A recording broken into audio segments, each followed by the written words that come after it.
tersebut. Itu kata Allah. Itu kata Allah. Maka apa akibatnya? Wa ma ya'tihim mir rasulin illa kanu bihi yastahzi'un. Allah kemudian memasukkan kadzalika nasluquhu fi qulubil mujrimin. Karena mereka seling mengolok-olok utusan-utusanku, maka demikianlah aku masukkan olok-olokan mereka itu ke dalam hati mereka, orang-orang pendosa tersebut. Makanya coba kita lihat ya, penghujat-penghujat Islam itu ya. Coba kita lihat penghujat-penghujat Islam itu. Olok-olokan terhadap Nabi Muhammad yang mereka lakukan akan kembali kepada dirinya menjadi seorang pengolok. Kerjanya hanya mengolok Rasulullah. Kerjanya hanya menghina Rasulullah. Kerjanya hanya mencari kesalahan-kesalahan yang tidak ada pada diri Rasulullah. Mereka buat-buat karena minimnya ilmu mereka. Karena kosongnya kemudian pemahaman mereka tentang Al-Quran, tentang hadits, dan yang ada hanya menghina, mencemooh, menistakan, merendahkan, menyudutkan baginda Rasulullah Muhammad sallallahu alaihi wasallam. Apa kata Allah? Kadzalika nasluquhu fi qulubil mujrimin. Demikianlah aku memasukkan kemudian hasil dari olok-olokan mereka itu ke dalam hati mereka sendiri, yaitu mereka orang-orang yang berdosa. Ini yang terjadi hari ini, Bang Handi.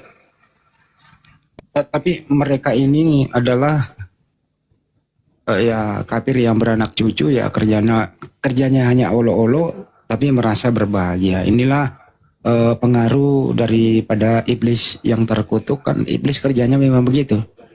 Apakah tadi kembali ke topik, orang kafir kan dikasih juga, dikasih harta, dikasih hidup, dikasih nyawa, dikasih mata, begitu. Iya. Jadi Allah Maha Pengasih, termasuk dikasih kepada orang kafir. Ada bertanya, kalau begitu mana rasa keadilan ya? Orang kafir dikasih, justru orang Islam nggak dikasih harta. Nah, ada yang nanya, mana rasa keadilannya gitu. Ad-dunya sijnul mu'min wa jannatul kafir. Jadi dunia ini adalah penjara bagi orang mukmin dan dunia ini adalah surga bagi orang-orang kafir. Justru itulah wujud keadilan Allah. Orang-orang kafir kemudian diberikan kenikmatan-kenikmatan untuk di dunia karena sifatnya sementara. Tapi kelak di kehidupan yang kekal, mereka diberikan siksaan yang kekal. Kalau umat Islam kemudian di dunia ini tidak begitu hebat dalam hal keduniawian, itu dikarenakan dunia ini hanyalah sebagai tempat persinggahan untuk mencari bekal menuju kehidupan berikutnya. Itu yang terjadi. Jadi tapi yang lebih ngenes ini udah kafir miskin, Bang. Itu yang lebih ngenes. Nah, kalau udah kafir miskin, mungkin itu Allah begitu marah sama mereka. Mungkin Allah begitu marah. Atau bisa jadi Allah memiliki rahasia-rahasia di balik semua itu yang akan terjadi kepada orang-orang seperti itu. Seperti itu, Bang. Ngomong aja Kang Ade, udah kafir, miskin, hidup, belagu pula lagi. Enggak sekalian aja begitu. Kenapa nafsu ditahan-tahan? Enggak lah. Apa lisan nanti aku disebutnya. lanjut Kanda juga, aku nyimak lagi. Tapi intinya adalah kita sudah bisa sekarang melihat fenomena yang berkembang ya. Artinya kafir ini memang beranak cucu.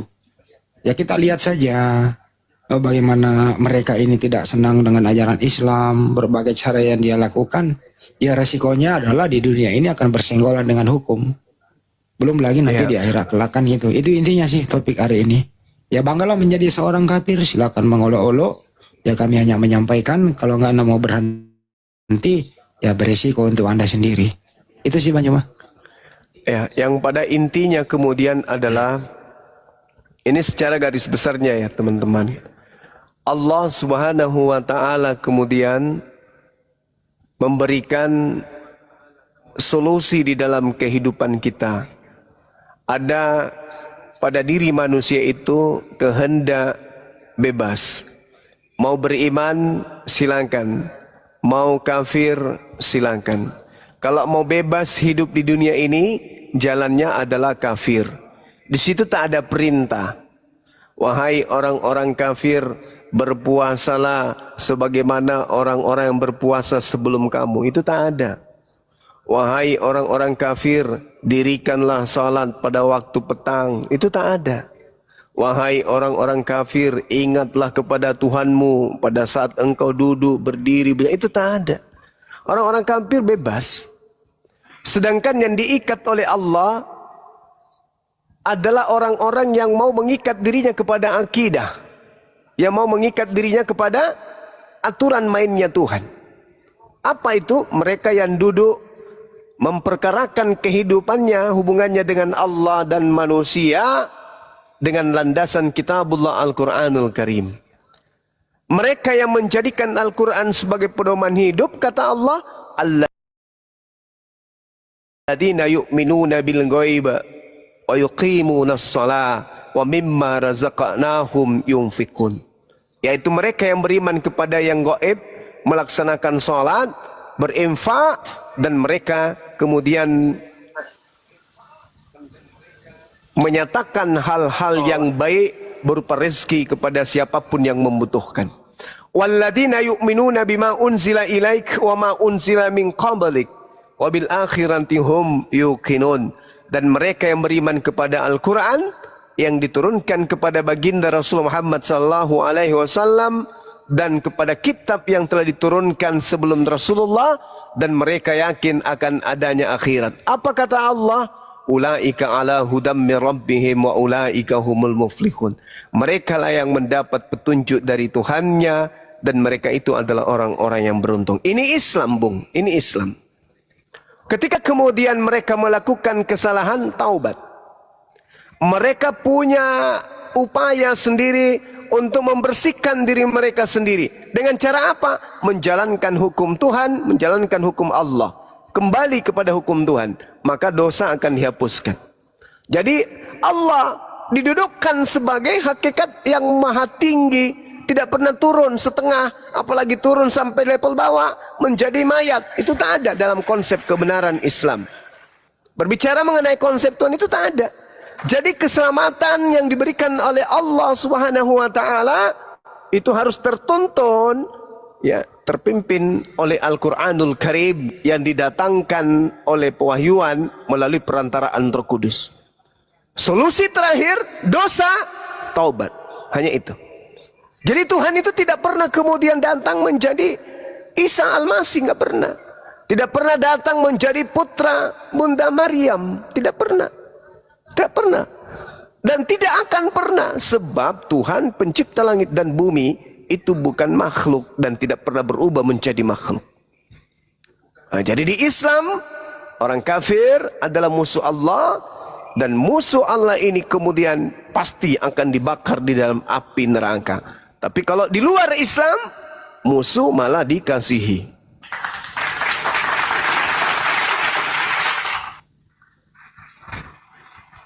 Kalau surat Al-Kafirun itu menurut antum sebaiknya disampaikan di mana layaknya surat Al-Kafirun itu? Ya, jadi seruan kepada orang kafir harus kita sampaikan kepada orang kafir dong.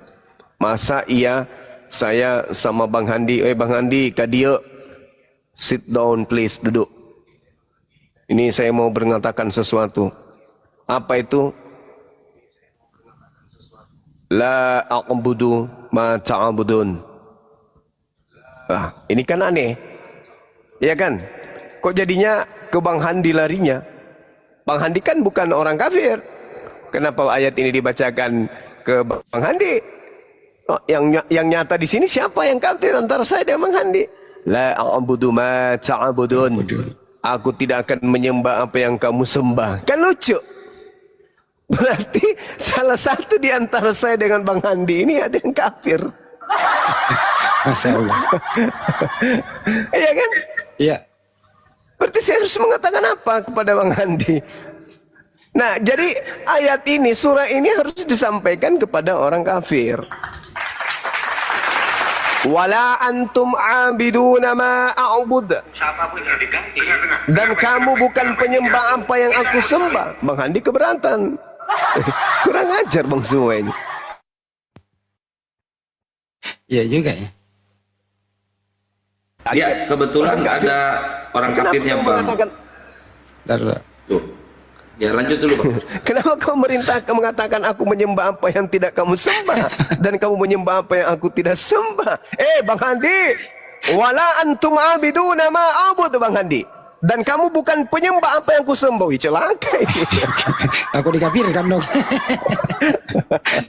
Jadi ayat ini harus kita sampaikan keluar. Kita sampaikan keluar kepada saudara-saudara kita Kristen, pada saudara-saudara kita Hindu, Buddha. Kita sampaikan kepada mereka, jangan ke Islam-Islaman karena Tuhan kita berbeda. Jangan ke Islam-Islaman karena kami tidak akan menyembah Tuhanmu dan kamu tidak akan menyembah Tuhan kami. Jadi enggak perlu kau pakai nama Tuhan kami. Itu maksudnya. Di sini Wala apa- ana abidum ma abattum. Aku tidak pernah menjadi penyembah apa yang kamu sembah. Jadi sembahlah Tuhanmu, Theos, kembalikan Tuhan saya Allah. Begitu Bang Andi. Jadi di sinilah- Kanda Juma, saya mau bertanya ini, boleh nggak? Bang Andi, Belum, sebentar selesai. aku mau bertanya. Selesaiin dulu ini topik. Nah. Oh, boleh, Ya. silakan. Jadi di sinilah intinya bahwa surat yang kayak ya seperti tadi ini tuh turunnya di surat Makkiyah ya Banyumaya ditujukan kepada kafir-kafir yang ada di Mekah. Beda dengan Madaniyah ya untuk pemantapan iman. Itu kira-kira kesimpulannya ya. Iya, betul. Ya, oke, makasih. Lanjut Kang Ade. Saya mau Bentar saya sapa ini dulu nih. Ya, Bi. boleh, Play, silakan. play. Salam, selamat malam play. Dibuka mute-nya bro. Halo ya, Ya, Anda Kristen kan ya?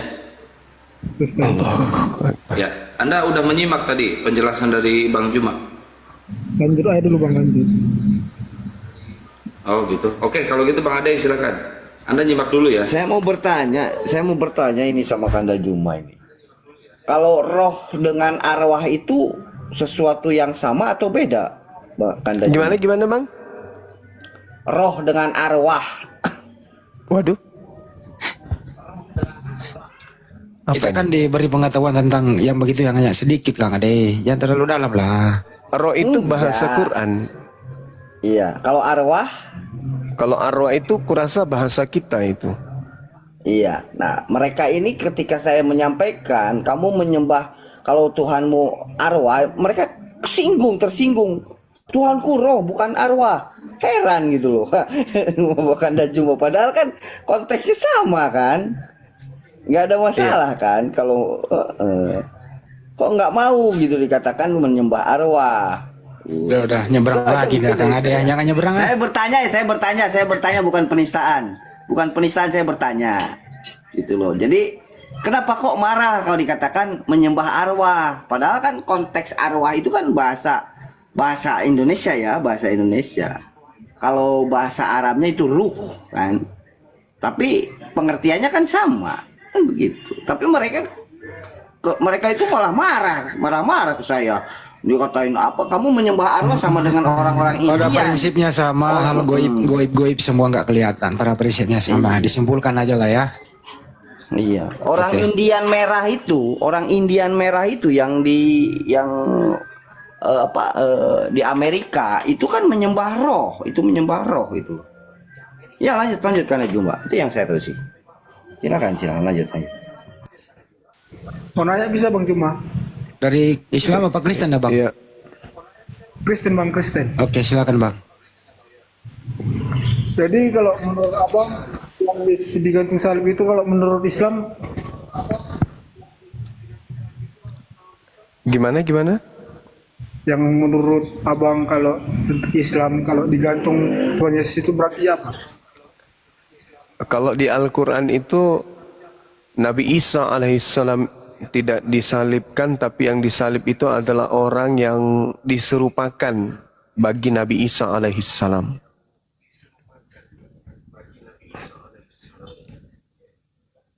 Isa Bang ya? Ya, Nabi Isa alaihissalam kemudian tidak disalib, Karena Nabi Isa itu orang benar, Nabi Isa itu orang suci. Sedangkan yang mati disalib itu adalah penggantinya.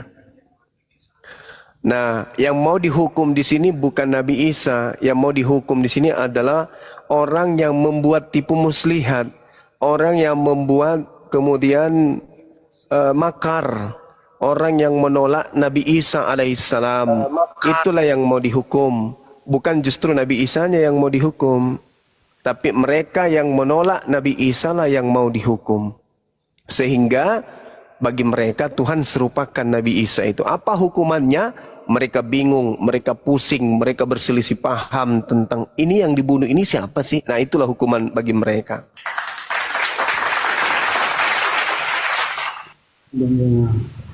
Soalnya kan heran juga perbedaannya apa, makanya bingung.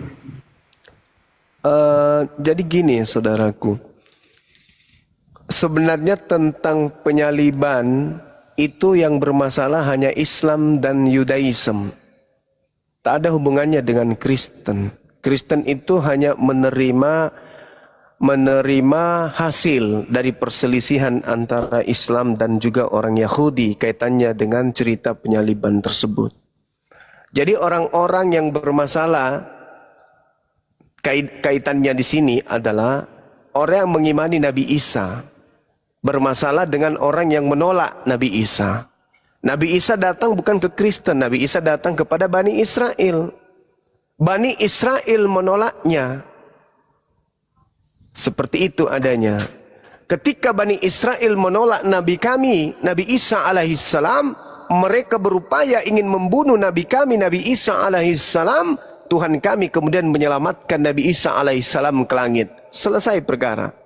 Berjalan waktu, karena pada saat itu Bani Israel, tanah tempat mereka berpijak dalam penguasaan tentara Romawi. Tentara Romawi pada saat itu adalah penyembah-penyembah dewa. Ada sekelompok orang-orang Farisi, orang-orang ahli kitab yang kemudian karena mereka berselisih paham membuat makar, maka Allah membalas makar itu sehingga orang yang diserupakan Nabi Isa menjadi seperti ini adanya saat sekarang. Mereka menganggapnya Elohim, mereka menganggapnya Tuhan, mereka menganggapnya Allah yang menjadi manusia. Nah, itulah hasil dari makar yang mereka buat, orang-orang ahli kitab buat pada masa itu. Silakan.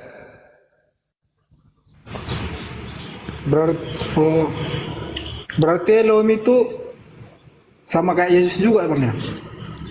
Elohim, Yesus manusia, Elohim adalah Tuhan yang disembah oleh Yesus. Muhammad juga ya, Bang, ya. Gimana? Muhammad juga kalau makanya ya. Berarti kalau Tritunggal itu, Bang? Kalau Tritunggal itu teman-teman Kristen yang bisa menjawab itu, Bang. Yang pada intinya saya hanya ingin menyampaikan bahwa menurut Yesus Tuhan itu cuma satu. Yohanes 17 nomor 3. Hidup kekal. Apa hidup kekal itu? Mengenal Tuhan satu. Bukan 3 tapi 1. Kata siapa? Kata Yesus. Markus 12 nomor 29. Di situ jelas tuh. Kemudian Yesus mengatakan Yohanes 17 nomor 3. Di situ jelas. Yesus tidak pernah kemudian keluar dari zona pengajarannya. Tetap saja Tuhan itu satu, Tuhan itu satu, Tuhan itu satu, Tuhan itu satu. Dan Tuhan yang diajarkan oleh Yesus, Dia yang mengutus aku ada di langit, Dia mengutus aku ada di langit. Tuhanmu yang Maha Kuasa ada di langit. Bukan yang ada di bumi, yang sedang berpijak di bumi, bukan. Nah, yang membuatnya kemudian menjadi 3 atau apapun itu, nah itu tadi, ketika mereka orang-orang Yahudi membuat makar tentang Nabi Isa, lahirlah keadaan seperti itu. Ya, Bang, paham, Bang, ya. Terima kasih, Bang. Baik. Soalnya lagi belajar nih, Bang. Iya, kita harus belajar, Bang. Pelajari Bible dengan baik. Kami pun akan belajar tentang agama kami Islam dengan baik.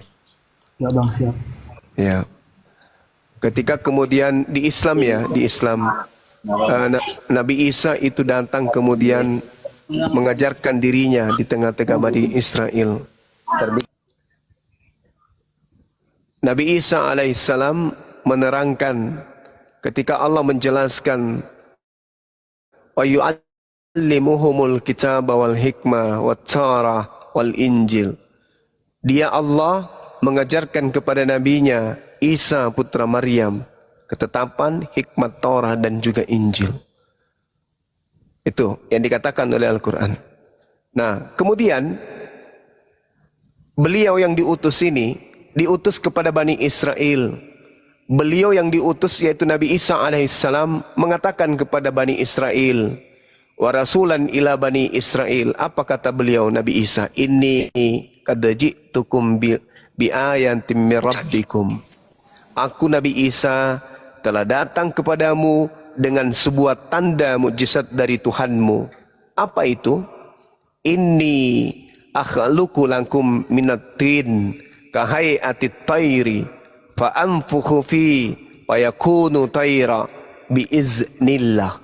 Aku datang sebagai rasul dari Tuhanmu untukmu wahai Bani Israel. Aku diberi mukjizat sebagai tanda kenabianku untuk kuperlihatkan kepadamu. Aku kemudian membuat sesuatu dari tanah berbentuk seperti burung, lalu aku meniupnya, maka ia menjadi seekor burung dengan izin Allah. Itu tanda kerasulan yang kuperlihatkan kepadamu. Tapi apakah mereka kemudian percaya? Tidak. Mereka tidak percaya. Mereka kemudian membangkang, ini bukan, ini pasti tukang sihir. Mereka membuat makar. Padahal Nabi Isa hanya mengatakan apa kepada mereka? Innallaha rabbi wa rabbukum fa'buduh. Sesungguhnya Allah itu Tuhanku dan Tuhanmu, karena itu sembahlah Dia. Inilah jalan yang lurus. Hadza siratum mustaqim. Itu Nabi Isa ajarkan kebaikan-kebaikan kepada mereka.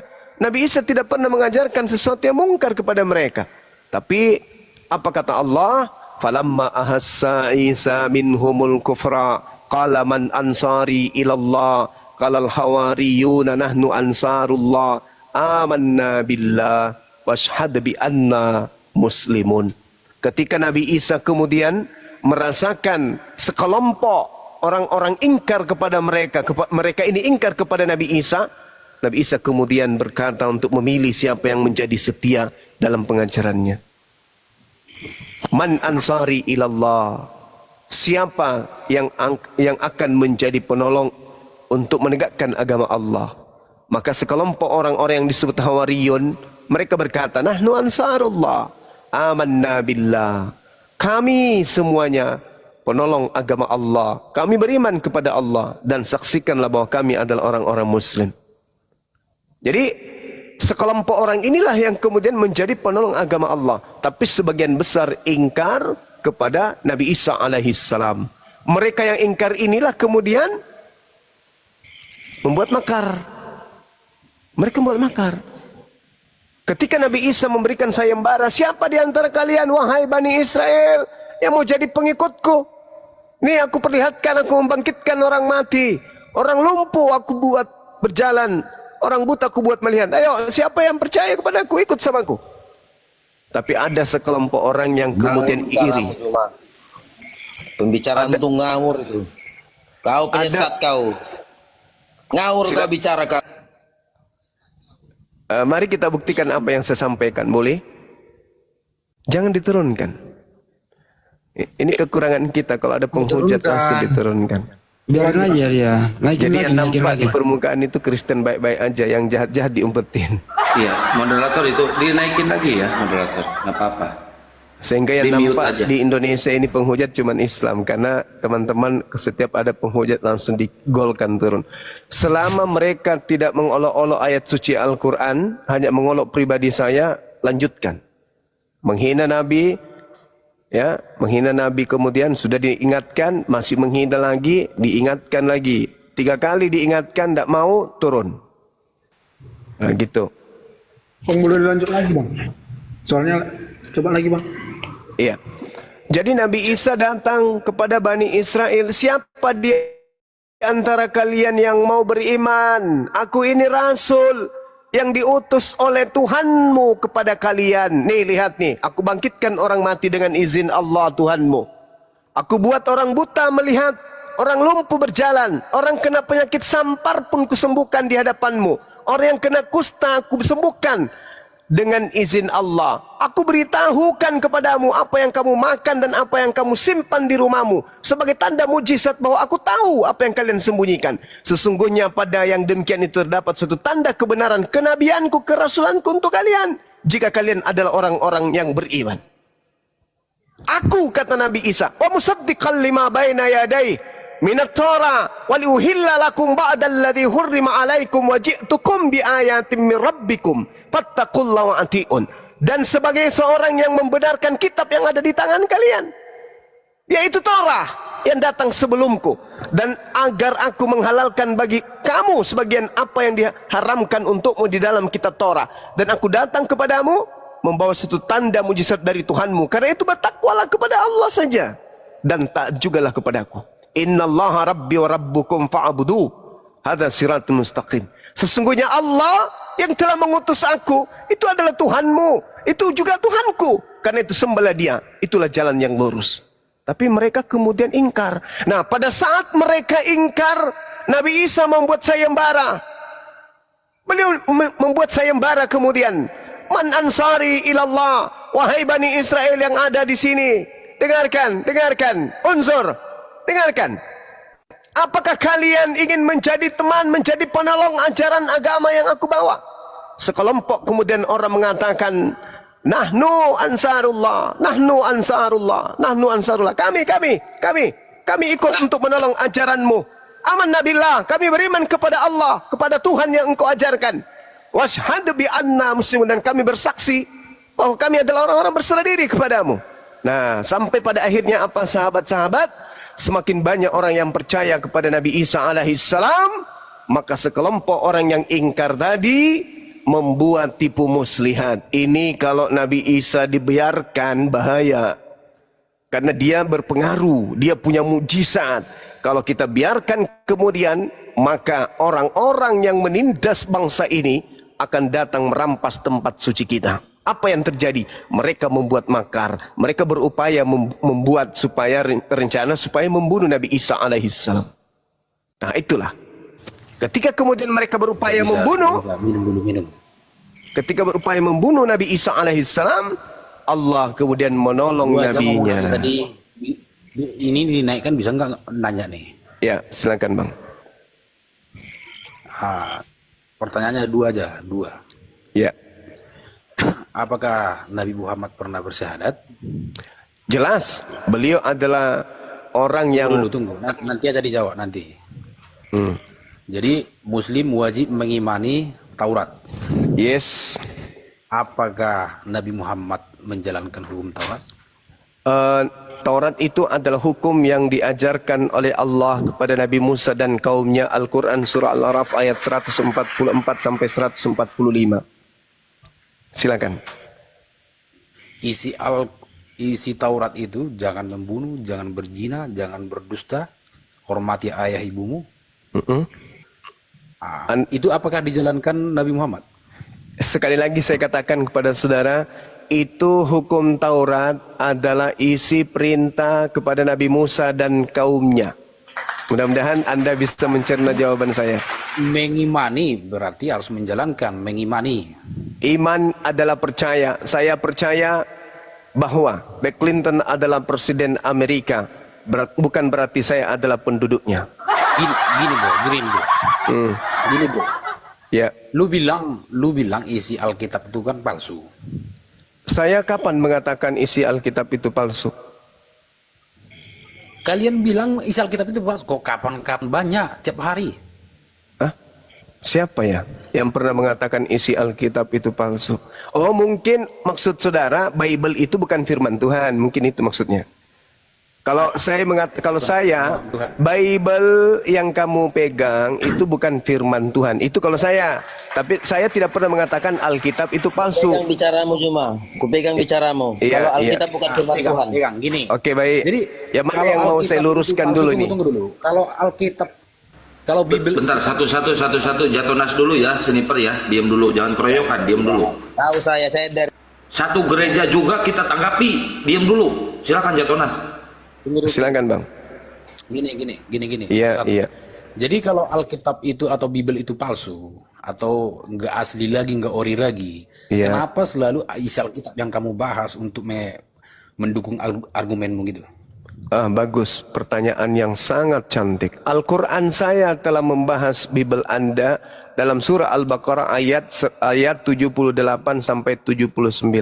Apa kata kitab saya kemudian tentang kitab saudara? Wa minhum ummiyuna la ya'lamuna al-kitaba illa amaniya wa inhum illa yazunnun. Di antara mereka orang-orang kafir ada yang buta huruf yang tidak memahami kitab-kitab terdahulu kecuali hanya berangan-angan dan mereka hanya menduga-duga. Fawailul lil ladzina yaktubuna al-kitaba bi aydihim thumma yaquluna hadza min 'indillah liyastaru bihi thamanan qalila. Celakalah orang-orang yang menulis buku dengan tangan mereka sendiri, kemudian mereka berkata ini dari Allah. Tuh. Bukan itu jawabannya. Nah, untuk membuktikan membuktikan kitab suci saya yang mengatakan celakalah orang yang menulis buku dengan tangannya sendiri bukan firman Allah, saya lihat di Bible memang betul. Bible itu bukan firman Allah, bukan firman Tuhan. Bible itu kitab saudara hanya terjemahan. Sekarang gini, kitab saudara hanya terjemahan. Isi Bible itu, dengar dulu. Isi Bible itu menurut Anda itu betul apa tidak? Tidak. Itu betul isinya. Tapi kalau dikatakan sabar, kalau dikatakan itu firman Tuhan pencipta langit dan bumi, saya katakan bukan. Tapi betul itu adalah kitabnya Kristen, betul itu tulisannya seperti itu, betul. Saya katakan betul. Jadi kenapa lu iakan untuk membenarkan argumen lu gitu? Lah, begini saudara, ketika berbicara mengenai Torah, orang Kristen punya dimensi untuk menceritakan itu. Padahal Torah jauh ke Kristen. 1400 tahun jaraknya kepada Nabi Isa alaihissalam. Kalian ngomong tentang Torah, kitabnya orang Yahudi, tak ada hubungannya dengan kalian. Nah, Al-Quran kami mengulas kitab-kitab tersebut, termasuk kitab Anda. Selayaknya kemudian Orde Baru membahas Orde Lama, Reformasi membahas dua Orde tersebut, Orde Lama dan Orde Baru. Al-Quran membahas semuanya. Jadi ketika Al-Quran kami bahas, pasti menyerempet kepada kitab-kitab sebelum Al-Quran, termasuk kitab saudara. Ini Al-Quran, surah Al-Baqarah ayat 78 sampai ayat 79. Jadi selamanya kaidahnya itu adalah yang telah berlalu akan dibahas pada masa hari ini. Itu yang terjadi. Itu hukum alam. Itu hukum alam. Lu nggak ngerti. Oke, silakan. Tiap hari lu bahas isi Bible, ayat-ayat di Bible untuk mendukung argumen lu gitu. Sementara lu di lain sisi lu bilang itu palsu. Itu ayat Alkitab Kristen itu palsu, Injil Kristen itu palsu. Al-Quran saya mengatakan loh, celakalah orang yang menulis buku dengan tangannya sendiri dan mengatakan itu dari Allah. Dengan kata lain kitab saya, sabar. Dengan kata lain kitab saya mengatakan bukumu itu bukan firman Tuhan. Buktikan sekarang kalau itu firman Tuhan, buktikan. Al-Quran saya mengatakan palsu. Bible bukan firman Tuhan. Ya, lu jawab palsu apa enggak? Berarti palsu kan? Kalau Anda mengatakan apakah kitabnya Kristen asli tulisan Lukas, saya katakan asli. Apakah Bible itu firman Tuhan, saya katakan bukan. Kalau dipaksakan firman Tuhan, maka itu adalah firman Tuhan yang palsu. Paham sampai situ? Pertanyaannya gini, silakan. Tulisan Lukas itu lu percaya apa enggak? Saya percaya itu adalah tulisannya Lukas loh ya. Jadi kenapa di lain sisi lu bilang itu isi Bible itu palsu? Karena Anda mengatakan itu firman Tuhan. Muter bicaranya cuma muter-muter. Nah, kalau Anda mengatakan apakah itu asli, apakah itu asli tulisan Lukas, saya katakan asli. Tapi ketika Anda mengatakan apakah itu firman Tuhan, saya katakan bukan. Tapi kalau Anda memaksakan itu firman Tuhan, maka saya katakan itu firman Tuhan palsu. Sampai sini paham? Karena Lukas bukan Tuhan. Yohanes hidup bersama Yesus. Ya jelas dia. Jangan terlalu jauh, Bang. Jangan sampai kusiksa Anda nanti membahas tentang masa penulisan. Sama Yesus. Jangan sampai saya siksa Anda. Dia itu anak Tuhan, dia itu ini, dia itu anak ini. Tuhan, gitu. anak bertuhan. Terus datang Tuhan dia beranak. bilang, dia itu dulu Bang Nabi, dia itu nggak disalib. Enggak, ini Anda harus diurut. Dia itu gini. Anda diurut dulu kalau bicara kayak begitu, Bung. Ya, taruhlah Al-Quran saya salah menurut. taruhlah Al-Quran saya salah menurut saudara. Sekarang Lukas ini betul. Oke, Lukas betul. Betul sebagai apa? Firman Tuhan?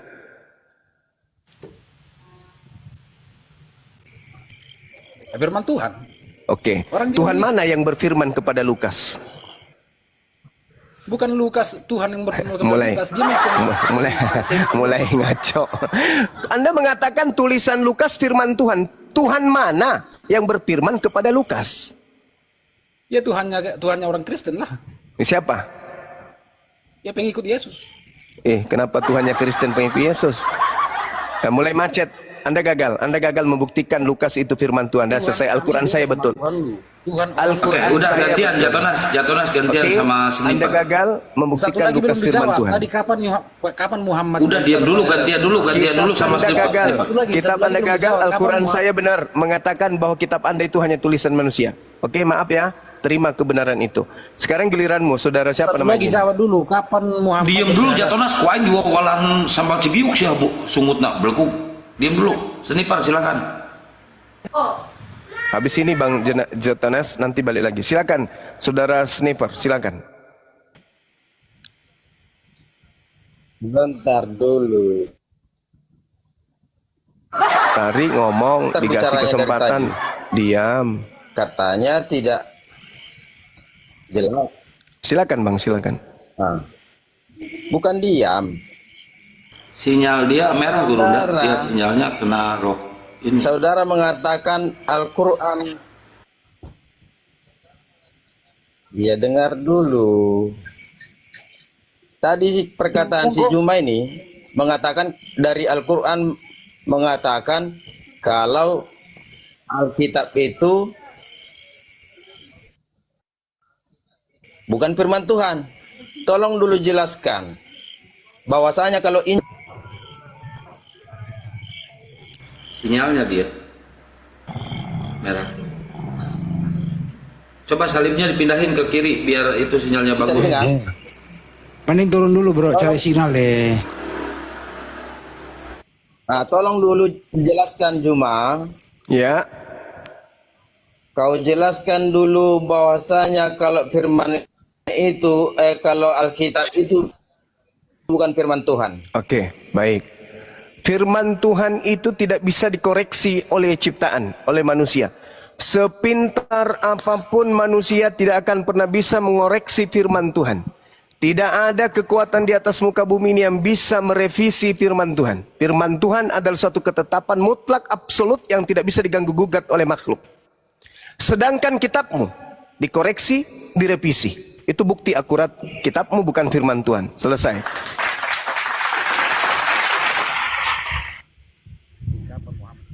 Ada yang lebih berat lagi soalnya? Silakan. Sudah? Ya, sudah. Sudah? Nah, begini. Saudara sudah mengatakan seperti itu, ya kan? Bagaimana dengan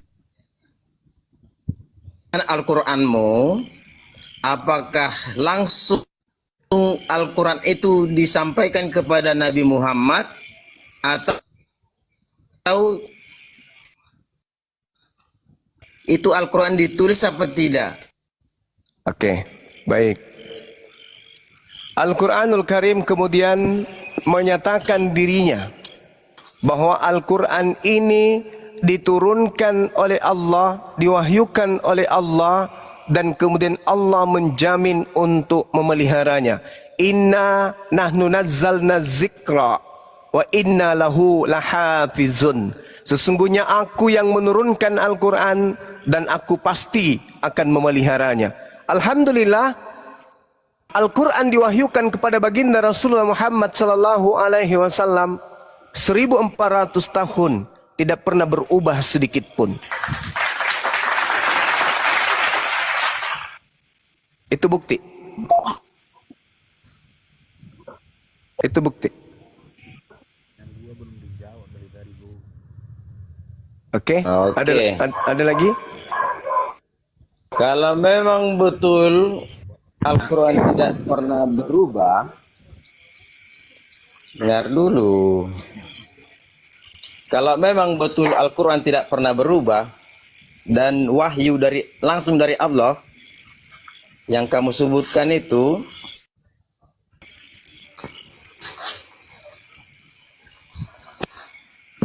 bisa dijelaskan Apa itu, Bang? siapa yang melihat dan bahwasanya Allah itu yang menurunkan kepada Muhammad? Oke, baik. Yang pertama Begini. yang Udah mau dijawab Senipar, lu diam dulu, sinyal lu jelek, digowalan sama Cibiuk siapa yang sungutna. Ya, Gurunda dilanjut dulu, ini saya turunin dulu si Seniparnya biar dapat ini yang bagus dia sinyal. Boleh saya bertanya lagi Bang Juma? Bentar, Gurunda mau menjawab Ya, yang saya si Seniper dulu. Saya jawab dulu, Bang. Jadi terkait dengan kenabian Rasulullah Muhammad SAW dengan ruang lingkup kenabian dan pewahyuan Al-Quran, Allah Subhanahu wa taala menjelaskan, a'udzubillahi minasyaitonirrajim, lakinillah yashhadu bima anzala ilaika anzalahu biilmi wal malaikatu yashhadun wa kafa billahi syahida. Tetapi Allah menjadi saksi atas Al-Quran yang diwahyukan kepadamu wahai Nabi Muhammad. Allah menurunkan dengan ilmunya dan para malaikat pun menyaksikan itu, dan cukuplah Allah menjadi saksi atas pewahyuan Al-Quran. Allah jadi saksi. Oh, jadi Anda mengatakan Tuhan itu tidak maha melihat. Jadi Allah aja jadi saksi gitu ya. Oke, Anda baca Yohanes 8 nomor 15, 16, 17. Kalau aku menghakimi, maka penghakimanku itu benar, sebab aku tidak seorang diri, melainkan aku bersama dengan Tuhanku. Dan bukankah di dalam kitab Taurat dikatakan dua saksi adalah sah? Akulah Yesus yang menjadi saksi dan Bapakku yang di langit menjadi saksi. Jedar. Kata dia. Sekarang apa Muhammad pernah bilang kalau kalau Allah bersaksi pas dikasih ini? Al-Quranul Karim bukan ucapan Nabi Muhammad. Al-Quran adalah ucapan Allah. Lakinillah yashhadu bima anzala ilaika anzalahu biilmi. Dengan ilmu Allah, Allah kemudian mewahyukan Al-Quranul Karim. Sekarang untuk mengetahui kebenarannya kita nggak perlu saksi. Seibarat saya kasih analogi, ada orang hamil, Anda bertemu dengan anak Anda yang hamil kemudian. Tapi orang-orang mengatakan anak Anda ini hamilnya bukan orang, bukan manusia. Anda mengatakan tidak mungkin anak saya hamil. Dia belum ada suami, dia belum pernah menikah. Maka untuk membuktikan kemudian bahwa anak Anda pernah digauli oleh perempuan, oleh laki-laki, maka diperiksa perutnya, pakai komputer, pakai alat, dideteksi hamil betul dia. Apakah Anda perlu membuktikan bahwa dia pernah digauli? Tidak. Tidak perlu Anda menjadi saksi pada saat dia digauli. Anda cukup melihat keadaan kandungan hasil ronsennya, hasil USG. Betul anak saya hamil, berarti ada yang melakukan. Begitulah Al-Quran. Kalau Anda bisa menunjukkan hari ini kesalahan Al-Quran, meskipun Anda tidak hadir pada masa itu, Anda bisa mengatakan Al-Quran bukan wahyu Allah. Tapi sebaliknya, ketika tidak ada kekuatan di atas muka bumi ini yang bisa menunjukkan kesalahan Al-Quran, tanpa kita lihat keadaan pewahyuan pada masa Nabi Muhammad, kita bisa menyaksikan hari ini kebenaran Al-Quran.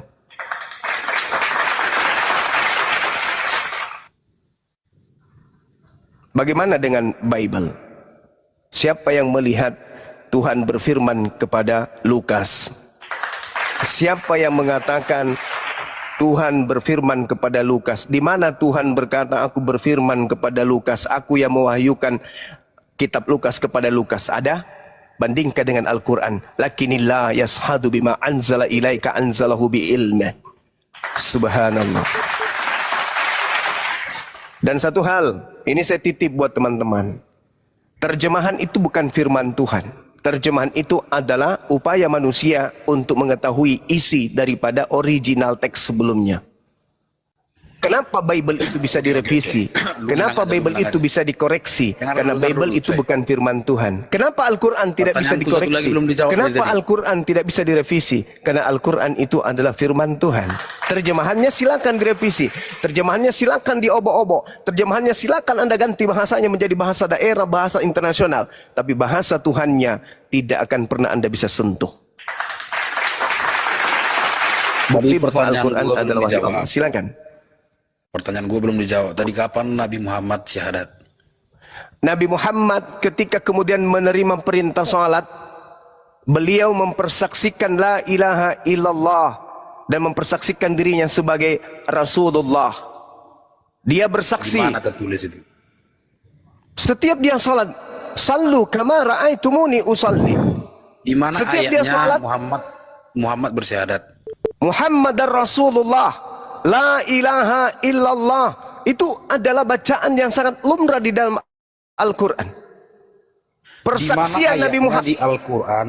Di mana Saudara, ayatnya di Al-Quran Muhammad bersyahadat? Saudara, yang disebut syahadatain adalah mempersaksikan Allah tidak ada Tuhan selain dirinya, dan mempersaksikan Nabi Muhammad adalah utusan dari Allah. Itu disebut syahadatain. Apakah Nabi Muhammad mengakui dirinya Nabi? Jelas dong. Apakah Nabi Muhammad mengakui Allah adalah Tuhannya? Jelas dong. Berarti setiap saat Nabi Muhammad melakukan syahadatain.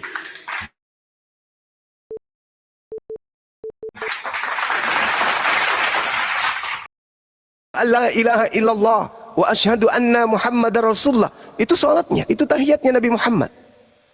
Di mana ayatnya? Kok pakai ayat? Kenapa harus ayat? Iyalah. Kenapa harus pakai ayat? Kenapa harus ayat? Harusnya ada di Al-Quran. Ada di Al-Quran. Muhammadar Rasulullah, Rasulullah wa khataman nabiyyin. Itu. Dia Iya, ayatnya adalah di mana? Rasul. Ditulis di mana? Dia adalah Nabi. Dan Allah adalah Tuhan satu-satunya. Artinya beliau Tuhan selain Allah dan dirinya juga adalah bisa bersaksi seperti Rasul itu. utusan Saya Allah. juga bisa bersaksi seperti itu. Silakan Anda bersaksi. Saya juga bisa Yang bersaksi penting seperti jangan itu. munafik, jangan berbohong.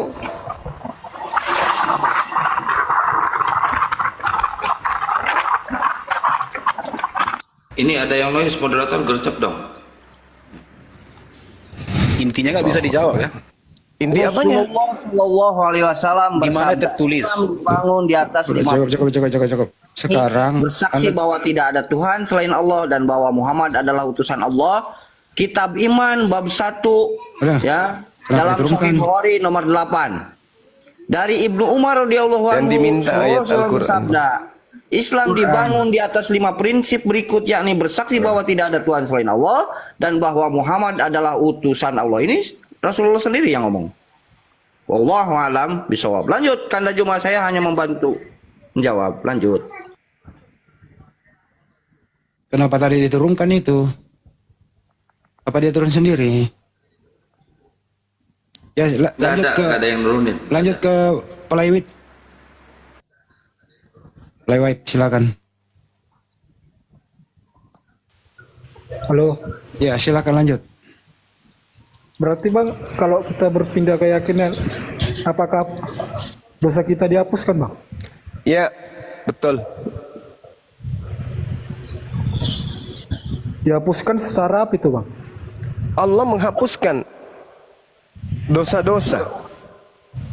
Ketika kemudian orang itu meninggalkan kemudian penyembahan kepada selain daripada dirinya. Al-Quran surah Al-Anfal ayat 38. Allah subhanahu wa ta'ala menjelaskan gini. A'udzubillahi minasyaitanirrajim. Qul lilladzina kafaru iyantahu yughfar lahum ma qad salaf wa iya'udu faqad madat sunnatu awalin. Katakanlah kepada orang-orang kafir, jika mereka berhenti dari kekafirannya, niscaya Allah akan mengampuni dosa-dosa mereka yang telah lalu.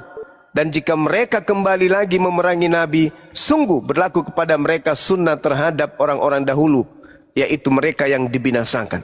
Jadi perintahnya katakanlah kepada orang kafir, jika mereka berhenti dari kekafirannya, Allah akan mengampuni dosa-dosanya yang lalu. Anda terlahir kembali menjadi anak yang suci bersih. Dan kebaikan-kebaikan yang Anda lakukan terdahulu masa lampau itu tetap dihitung sebagai amal pahala yang baik. Al-Quran surah Al-Anfal ayat 38.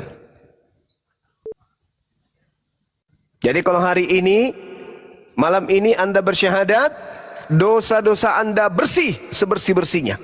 Anda seperti kertas putih yang tak bernoda.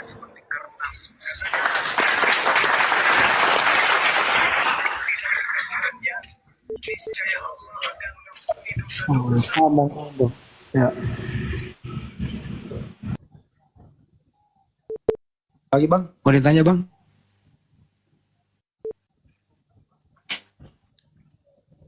Bang, Iya bang. ada lagi mau ditanya? Iya. Itu aja sih bang. Oke. Abang standby sini aja ya, mikir-mikir pertanyaan selanjutnya. Diego Store silakan. Sebelum ke Bang Aldo. Diego Store silakan. Diego. Nggak ngomong, diturunin aja kali ya. Turunin ya. Aldo. Shalom. Assalamualaikum. Selamat malam semuanya. Suara saya jelas nggak? Ya, agak berisik kayaknya di tempat keramaian ya.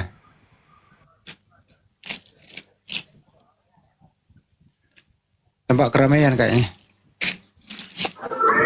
Ini topiknya kitab Kristen atau apa ya? Ya, menurut Bang Aldo, terjemahan itu, ini kan tadi topik nih. Menurut Bang Aldo, terjemahan yang berbahasa Indonesia itu, terbitan Lembaga Bible Indonesia itu, menurut Anda itu kitab suci atau bukan? Itu terjemahan kitab suci. Tepatnya itu seperti itu. Kalau kitab sucinya Kristen itu, terutama yang PB ya, itu ada yang Aramaik, ada yang Yunani gitu. Tergantung itu alirannya, itu pilih yang mana gitu. Yang firman Tuhan itu yang Yunani Aramaik atau yang berbahasa Indonesia yang firman Tuhan? Nah, tidak semua aliran Kristen bilang kitab suci itu adalah firman Tuhan. Yang bilang kitab suci firman Tuhan adalah aliran-aliran Kristen modern yang mulai ada sejak abad 16. Gini Bang Aldo ada musik di belakang ya. Bang Aldo mending menyingkir dulu dari musik itu atau nanti naik lagi Bang Aldo ya.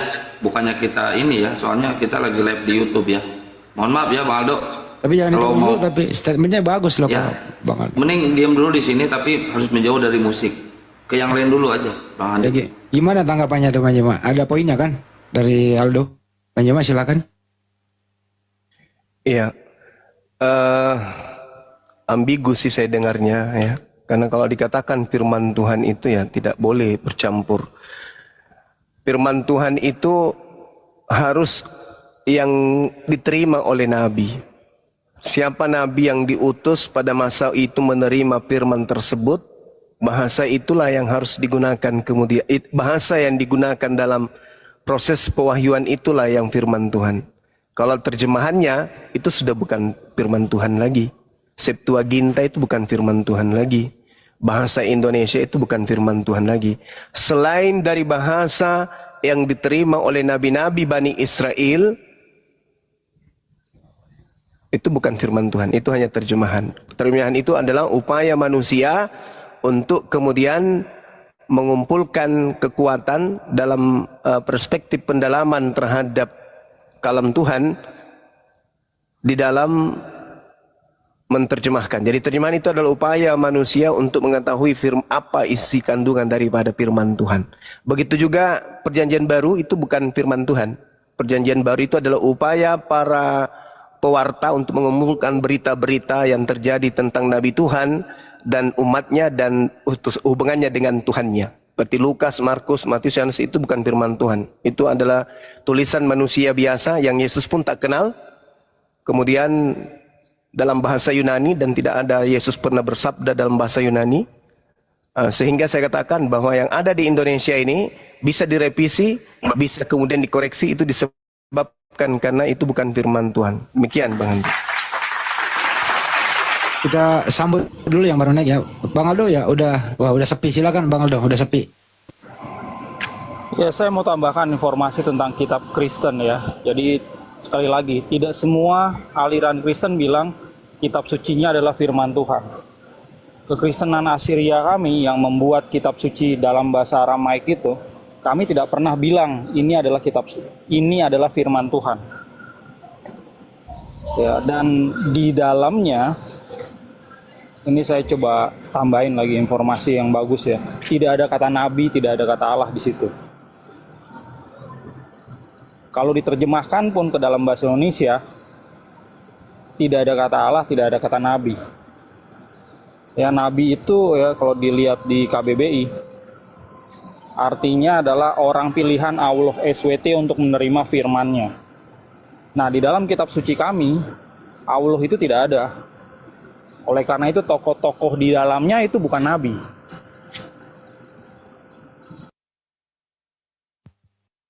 Menurut Anda terjemahan itu yang direvisi itu Bang Aldo, terjemahan yang direvisi itu kategori firman Tuhan atau bukan? Iya, kalau Anda tanya ke saya, Bapak-bapak tanya ke saya, itu bukan firman Tuhan ya. Itu kan terjemahan kitab suci. Karena bahasa itu berevolusi dari waktu ke waktu, maka wajar kalau terjadi revisi terjemahan gitu. Bukan cuma Kristen yang merevisinya ini gitu. Depak juga kok. Ada banyak kok yang merevisi ini. Tanggapan Mbak Nyoma sebelum ke yang lain? Kalau di Yahudi mereka mengenal kitab Nevi'im, Ketubim, itu adalah kitab nabi-nabi. Ada nabi besar, ada nabi kecil. Bahkan dalam kitab mereka kalau kita melihat ya di dalam Ulangan, situ diterangkan dalam kitab Bilangan, bahwasanya jika di tengahmu ada seorang nabi, maka aku Tuhan akan menyatakan diriku kepada mereka melalui penglihatan dan berfirman kepada mereka melalui mimpi mereka. Jadi konsep Islam dan konsep Yahudi itu ada nabi. Mungkin di Kristen memang tidak ada nabi memang, karena Kristen tidak ada nabi yang diutus kepada Kristen. Itu fakta itu. Tidak ada nabi yang diutus ke Roma, tidak ada nabi yang diutus kemudian untuk mengajarkan buku Lukas, buku Markus. Buku-buku perjanjian baru itu bukan wahyu, bukan firman Tuhan. Makanya di Kristen itu ada nabi. Kecuali Saulus di dalam Kisah Para Rasul 13 nomor 1, di situ masih nama Saulus di sana, dia dikatakan sebagai nabi, tapi entah itu nabi asli atau nabi palsu. Yang jelas intinya di Kristen tak ada nabi. Itu kalau di Islam dan juga di Bani Israel ada nabi. Demikian. Tanggapan lagi Bang Aldo? Ya, naskah-naskah atau kitab-kitabnya Kristen itu kan ada yang naskah perjanjian lama ya. Ada juga yang perjanjian baru. Ada yang Aramaik, ada yang Yunani. Nah, kalau di dalam Aramaik itu ada kata nabi ya. Kalau kita terjemahkan ke Indonesia itu nggak cocok jadi nabi. Begitu juga di dalam Yunani itu ada propeteo. Nah, itu juga kalau di dalam terjemahan bahasa Indonesia, kami tidak menerjemahkannya itu dengan nabi. Jadi tokoh-tokoh baik itu di perjanjian lama maupun di perjanjian baru itu tidak ada hubungannya dengan Allah, tidak ada hubungannya dengan Allah. Karena kata Allah ini tidak eksis satu pun di dalam kitab suci kami. Jadi jangan paksakan gitu. Apa yang tidak ada menjadi ada, apa yang tidak masuk menjadi masuk. Ini beda konsep ketuhanan, Tuhannya sendiri berbeda. Kalau apostolos diterjemahkan menjadi rasul itu bagaimana pendapat Anda? Kata rasul di dalam KBBI kita itu ada dua makna. Ada makna untuk Islam dan Kristen.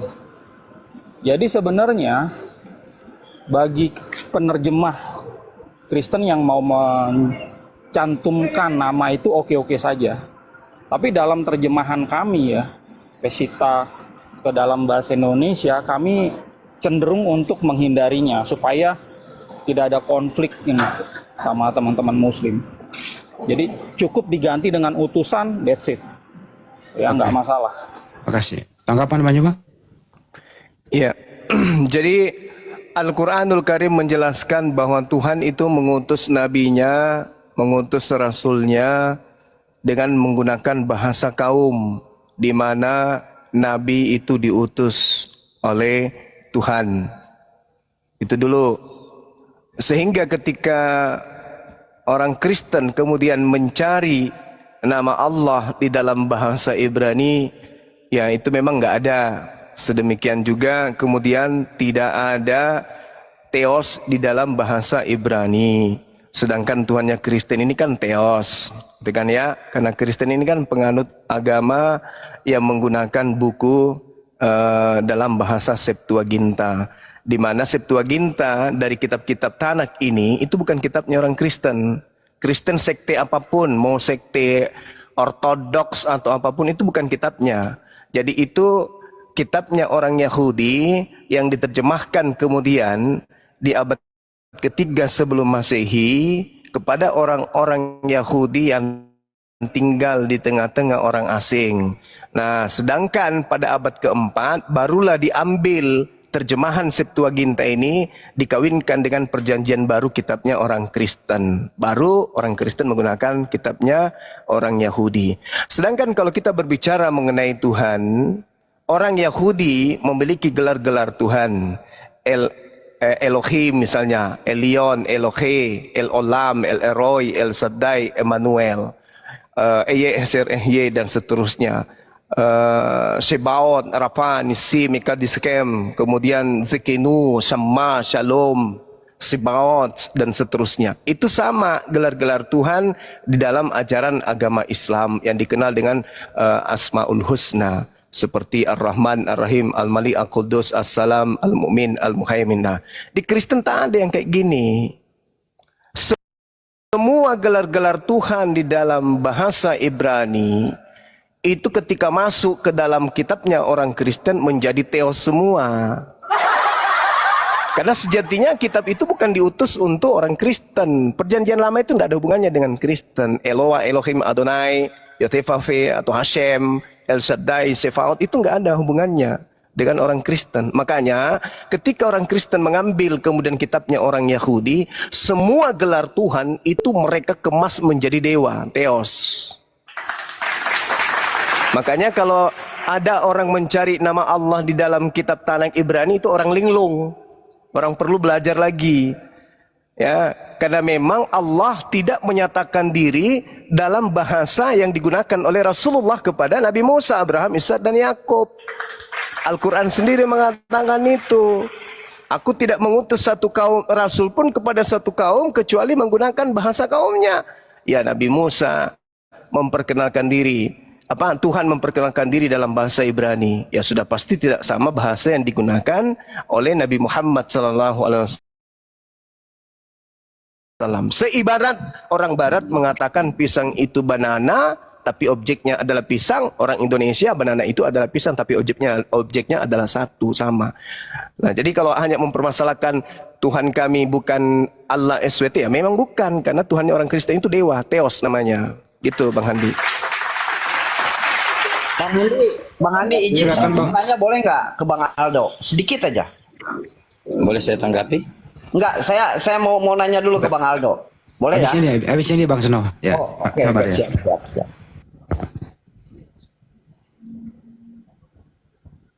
Kang Ade. Siap. Oh, saya dulu, boleh. Ini saya mau tanya ke Bang Aldo ini. Bang Aldo kan mengklaim bahwa kitab Anda kan berbahasa Aramaik ya, berbahasa asli Yesus ya kan. Nah, pertanyaan saya buat Anda, apakah kitab Anda ini sama dengan kitab yang dipegang oleh orang-orang Protestan atau lebih mirip kepada orang-orang Katolik? Itu sih pertanyaan saya. Kitab Anda yang berbahasa Aramaik ini lebih mirip ke kitab Katolik atau lebih mirip ke Protestan? Karena kitab Katolik dengan Protestan berbeda. Kalau kitab Katolik itu 73, kalau kitab Protestan itu 66. Ini lebih mirip kemana gitu Bang Aldo? Itu aja mungkin Bang Andi, silakan. Jawab. Bisa dibilang lebih mirip ke Katolik ya. Jumlah kitab kami itu 74 total, PL sama PB. Ya. Ada jadi- perbedaannya. Biar saya jelasin dulu aja ya. Jadi pengikut Yeshua itu tidak semuanya orang Yunani, tidak semuanya pakai kitab bahasa Yunani. Jadi sebagian itu adalah orang Yahudi juga. Nah, Yahudi Kristen atau Yahudi pengikut Yeshua itu berkumpul ya, berpusat itu salah satunya di Edesa. Sekarang adalah Irak, Iran. Berkembang menjadi Kristen Assyria. Kitabnya itu berbahasa Aramaik yang disebut dengan Peshitta. PL PB-nya Aramaik. Ya. Jadi tidak semuanya pakai Yunani. Dan kalau kita cek juga ya, tetap aja di dalam Aramaik itu tidak ada kata Allah satupun. Jadi memang kami ya meneruskan atau mewariskan ajaran Yeshua itu dari abad ke abad. Kami tidak pernah menyembah Allah di dalam gereja. Makanya ini ada perbedaan. Di dalam kitab kami demikian. Nah, kalau ada umat Muslim ya yang meyakini nama Tuhan Muslim Allah itu sama dengan YHWH yang tercatat di dalam kitab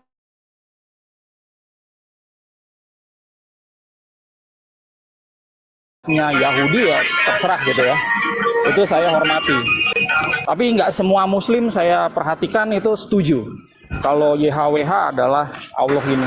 Tapi toh itu internal Muslim sendiri. Kalau kita kembali kepada kitab kita masing-masing, kita harus hargai. Ya, yang tertulis di sana siapa? Nama Tuhannya. Dan kalau tidak ada ya jangan diada-adakan gitu. Oleh karena itu tidak ada hubungan antara Kristen sama Islam ini. Oke, Ya, cukup. kitab kami bukan kitab yang Allah turunkan. Oke, cukup. Sebelum ke Seno, Bang Juma harus luruskan dulu ini. Silakan, Bang Juma. Iya. Jadi pada dasarnya kemudian umat Islam itu tidak ada yang pernah mengklaim bahwa Yod-Heh-Vav itu adalah Allah Subhanahu wa taala. Yang terjadi adalah Al-Quran menjelaskan kalau Allah Subhanahu wa taala yang berfirman kepada Nabi Ibrahim. Itu yang terjadi. Berfirman kepada Nabi Ismail, Ishak, Yakub. Contoh misalnya, Am kuntum syuhada'a is hadara Yaqub al-maut is qala li banihi ma ta'buduna min ba'di qalu na'budu ilahaka wa ilaha abaika Ibrahim wa Ismail wa Ishaq ilaha wahid wa nahnu lahu muslimun.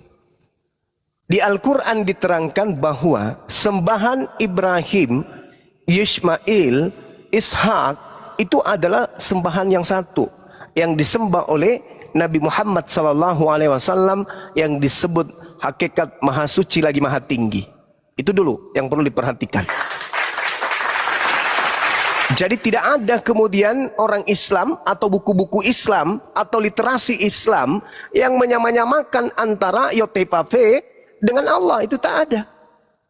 Justru yang terjadi banyak di antara rabi-rabi Yahudi ketika mereka menerjemahkan kitab mereka ke dalam bahasa Arab, Yod-Heh-Vav mereka ganti dengan sebutan Allah.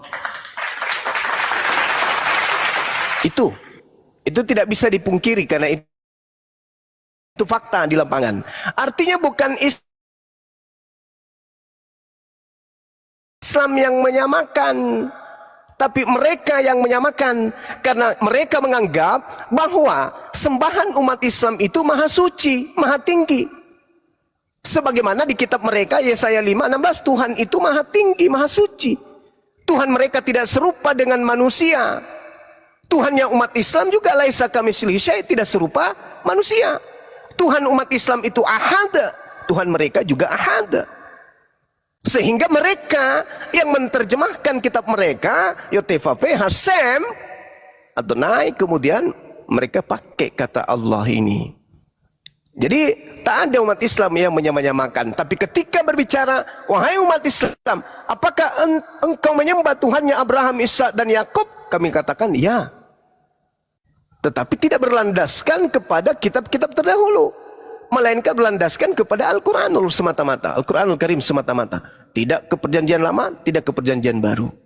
Berbeda dengan Kristen, mengambil kitabnya orang Yahudi, di mana kitab ini spesial hanya untuk orang Yahudi saja, bukan untuk orang di luar Yahudi.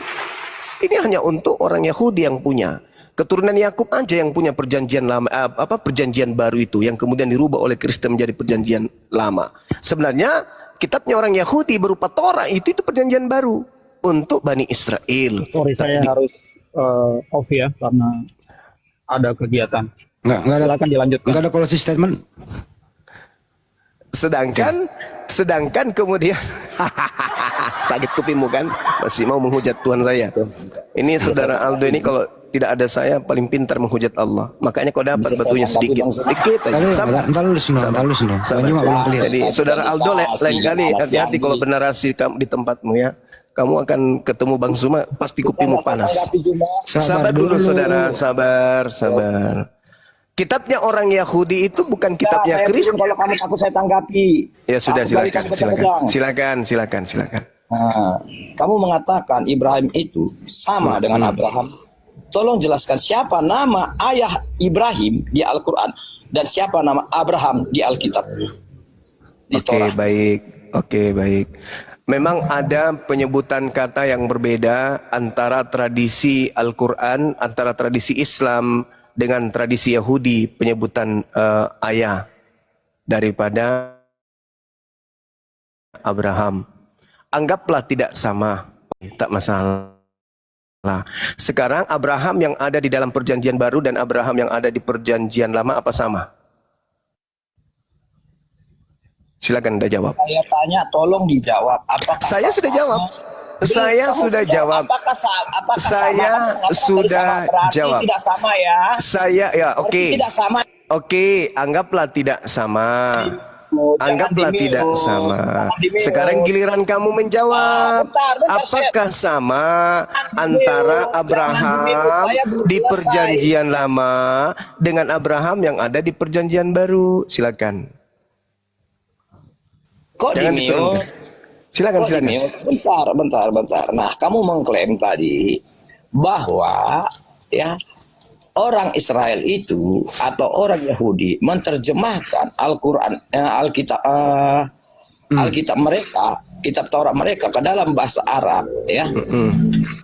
Oke. Nah, kalau memang mereka yang menerjemahkan itu, berarti nama orang tua Abraham dengan nama orang tua Ibrahim pasti harus sama. Tetapi kenapa beda? Oke, baik. Udah. Kamu jelaskan dong kenapa beda. Oke, baik. Baik ya. Nah, kalau di dalam Al-Quran disebut Azar, kalau di dalam tradisi Yahudi disebut Terah. Oke. Artinya bahwa Bang Suma di Makassar disebut dengan sebutan Bang Suma. Kalau di Palopo sana di kampung saya dipanggil Stinky. Beda nama, satu orang. Itu jawaban saya. Sekarang saya yang bertanya samamu. Saya sudah jawab. Sekarang giliranmu perjanjian baru. Nggak mau diaturin orang ini. Abraham di perjanjian baru, Abraham di perjanjian lama, apakah sama? Anda kalau nggak mau diatur saya turunkan. Dengan azar diturunkan apa diatur ini Pak? Sekarang saya minta kau tunjuk. Saya yang punya kuasa. Biar emosi dulu dia. Siapa orang tua Azar? Di Al-Quran disebut Azar, di Torah disebut Terah. Siapa orang tua? Ya, saya sudah jawab, saudara. Dengarkan baik-baik. Di Taurat, di Torah, kitabnya Yahudi disebut Terah. Di Al-Quran disebut Azar. Kami menyebut siapa orang tua Azar di Al-Quran? Tidak dijelaskan karena Al-Quran bukan buku sejarah. Masih tidak sama. Oke, tidak sama. Oke, tidak sama. Oke, tidak sama. Sekarang jangan di mute bentar. Sekarang giliranmu. Apakah Abraham di perjanjian baru? Apakah Abraham di perjanjian baru? Aku ngikutin narasimu bentar.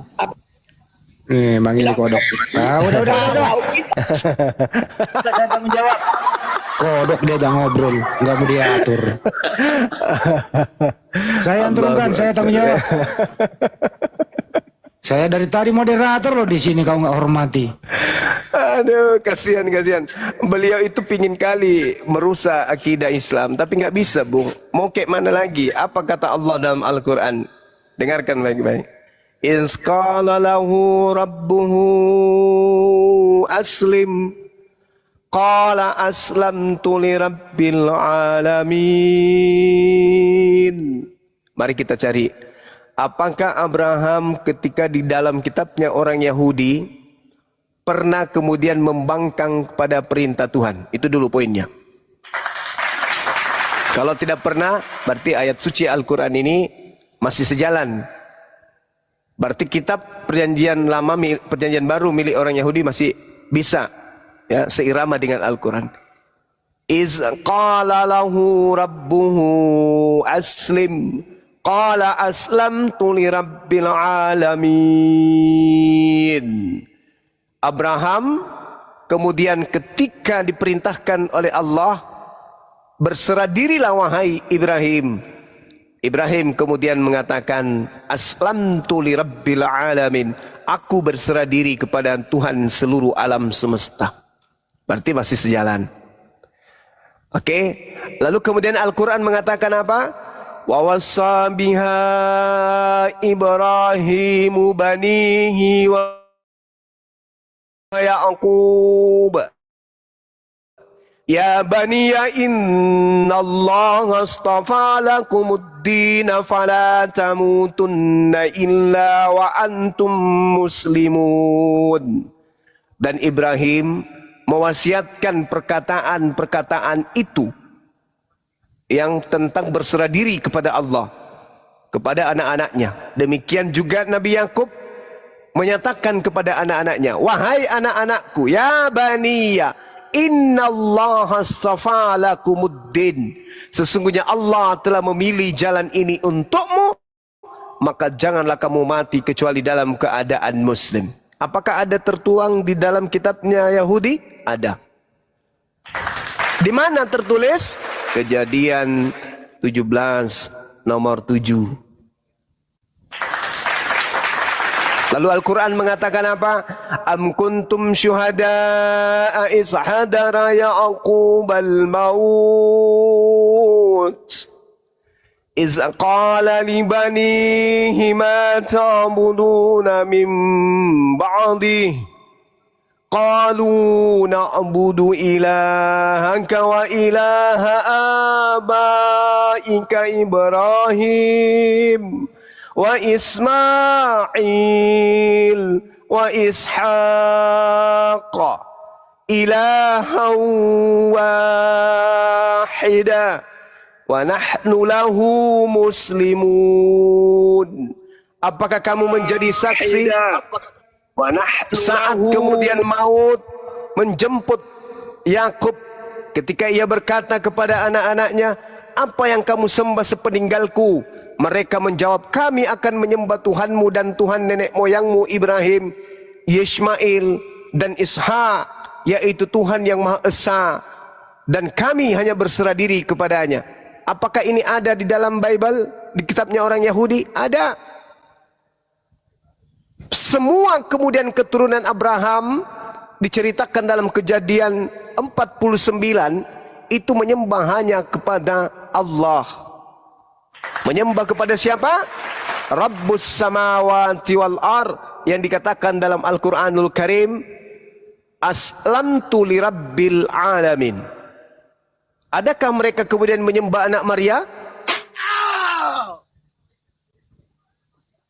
Tidak. Tak ada.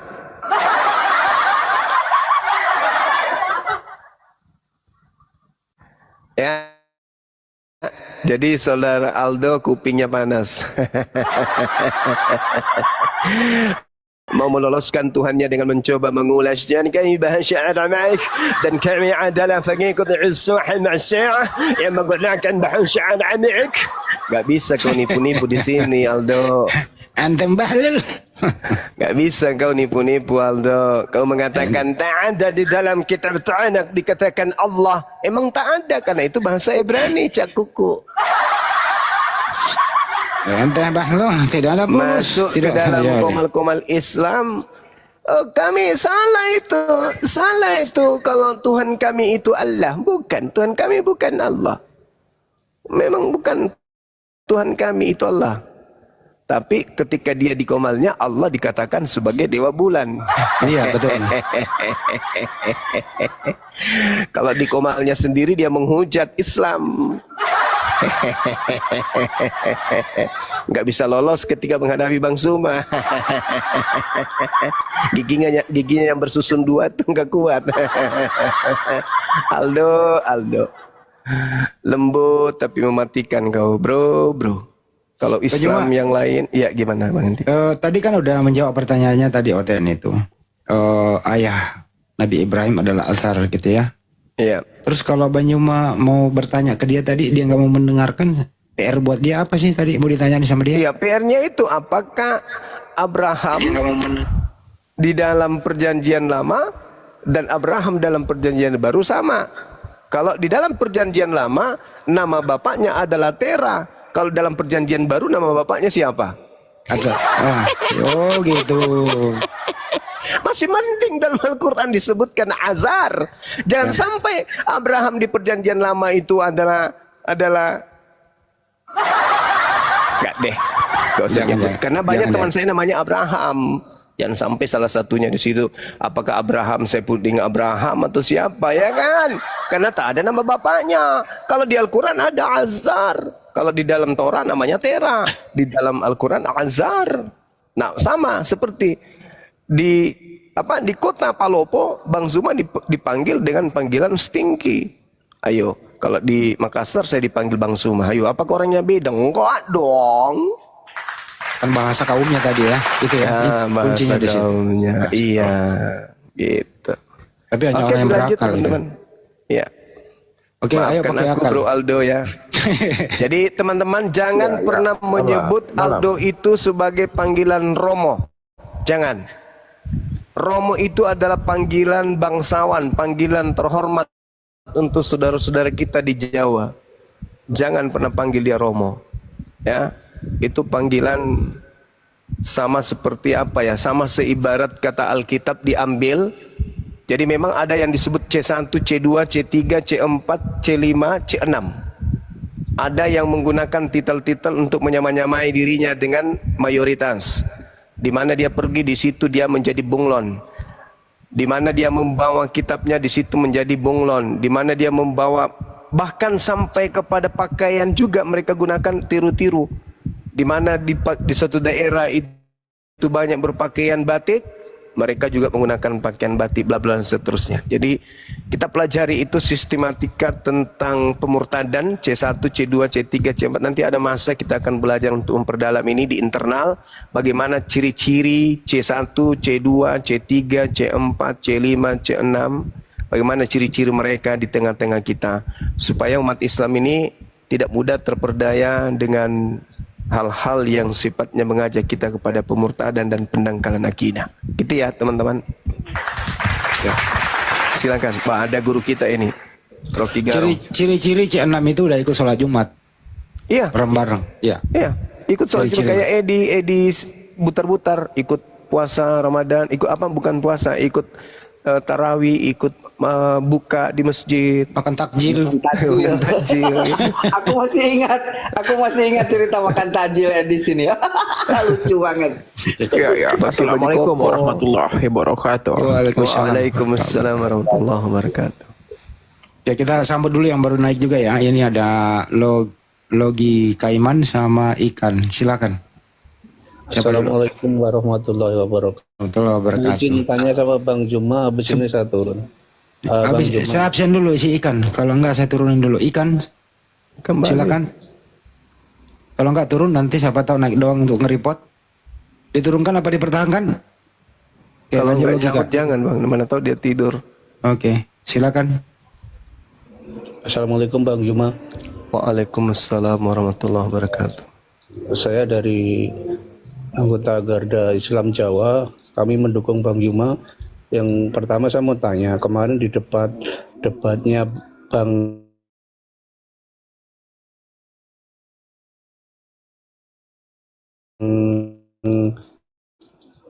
siapa itu saya lupa, The Truth atau siapa ya itu?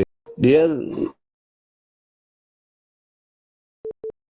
Islam, cuma kenapa kok dia bodoh-bodohin sama ngata-ngatain Ustadz Nawawi atau siapa, dia benar-benar Ustadz. Saya bingung gitu. The Truth itu sebenarnya siapa gitu loh. Dia apa cuma oten atau gimana, tapi dia fasih, Islamnya fasih, dia baca untuk baca-baca gitu loh Bang Juma. Mohon pencerahannya biar kita nggak salah, karena kadang ada yang dari umat Muslim juga menganggap dia Muslim gitu loh. Itu aja Bang Juma. Cukup, ya, mohon pencerahannya. Mohon pencerahannya Bang Juma. Biar Iya, kita baik. nggak salah nanti. Jadi kalau C6 itu salah satunya dia harus fasih bahasa Quran. Dia harus bisa fasih bahasa Quran. Kalau manusia, kalau Tuhan saja mereka bisa serupakan, Tuhan bisa diserupakan dengan manusia, apa susahnya bagi dia membuat KTP yang Kristen serupa dengan Islam? Tidak ada yang susah untuk itu. Apabila ada orang kemudian sesumbar kemudian mengutuk atau menista atau menghina para ustadz, ya lain dari apologet ya. Kalau apologet wajar, mungkin mereka sakit hati atau The Truth ini kalah tenar atau apa gitu ya, sampai dia cemburu. Tapi ketika sudah ustadz yang dimaki, ya itu sudah muncul tanda-tanda kuat itu. Jadi saya tidak pernah menganggap dia itu Islam. Meskipun dia perlihatkan KTP, saya juga bisa bikin kok banyak percetakan ID card yang bisa buat seperti itu. KTP Islam bisa, apalagi kalau hanya diperlihatkan di sosmed, bisa 5 menit jadi. Mau bikin 100 lembar bisa. Staf saya buatkan ID card itu hanya 1 jam. 300 orang lebih, kurang lebih cuma 1 jam ID card.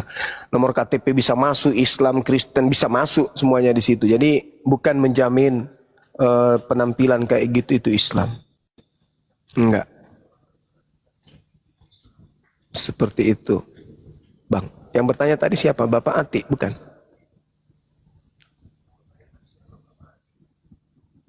Itulah yang dibawa tadi malam itu, yang di Palopo, di mana dia bilang itu yang Muslim istrinya itu yang diandalkan.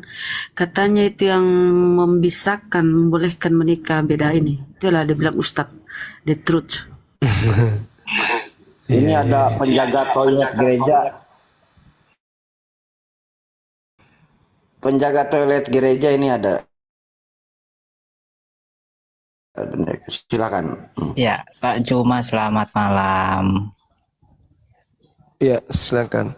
Ya, ketika Nabi Adam diturunkan ke bumi, hewan yang pertama kali ditemui apa? Kenapa? Hewan yang pertama kali Adam ketemu waktu turun ke bumi apa? Saya tidak pernah baca hewan apa yang ditemui pertama kali. Saya Gerunda bisa Gerunda. Kebetulan ya diturunkannya kan di Garut. Jadi hewannya itu domba namanya ya. Di Garut kan gudangnya domba. Macet ya, macet.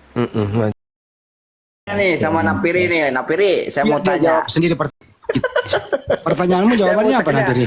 Pertanyaanmu jawabannya apa? Ya, kami tidak mengimani Adam turun ke bumi. Jadi Adam nggak pernah turun ke bumi ya? Iya. Adam diciptakan di mana Nabiri? Hanya di Al-Quran Adam turun ke bumi. Iya. Adam diciptakan di mana Nabiri? Adam diciptakan di mana? Nah, Juma macet ya, pertanyaan sederhana, Adam Hawa aja macet. Iya. Yang sopan kau ke Gerunda, Juma. Yang sopan kau, gua lewekin sambal Cibiuk lu. Oke, baik. Yang lain diam. Ya. Ketika kemudian Adam keluar dari Gan Eden menuju ke bumi, ketika dia menginjakkan kaki ke tanah bumi, Ya, karena dia diusir dari Gan Eden, pasti dia menginjak cacing tanah. Pertanyaan saya, cacing tanah yang pertama diinjak Adam karena belum ada sendal itu jenis kelamin perempuan atau laki-laki? Silakan. Macet. Cacing itu tinggalnya di dalam tanah, bukan di atas tanah. Macet. Di atas tanah tuh ular. Macet. Jenis kelaminnya. Ayo jawab. Betina, jantan. Ayo. Adam belum pakai sendal. Jawab. Diusir dari Gan Eden keluar ke bumi, memijakkan kaki pertama kali ke bumi, pasti ada cacing tangan diinjak. Cacing tanah pertama kali yang dipijak kakinya oleh Adam, jenis kelaminnya apa? Jawab. Macet. Cacing tanah tuh di dalam tanah. Enggak ada, saya tanya di mana cacing tanah itu berada. Saya tanya, cacing tanah yang pertama kali dipijak oleh Adam itu jenis kelaminnya apa? Ayo, Macet. Oh, kasih pertanyaan kayak orang gila. Tanah, di atas tanah tuh ular. Udah cukup. Mana jawaban? Macet. Macet. Masih mau aku datang besok. Jenis kelaminnya bapak apa, Lord? Napiri mau bahas Adam aja sudah macet. Sama pertanyaan saya sama. Napiri, yang diciptakan oleh Tuhanmu itu binatang apa? Ayo jawab. Pertama kali. Nah, itu saya belum buka kitab binatang. Nanti saya buka kitab binatang. Lu nggak pernah baca lu.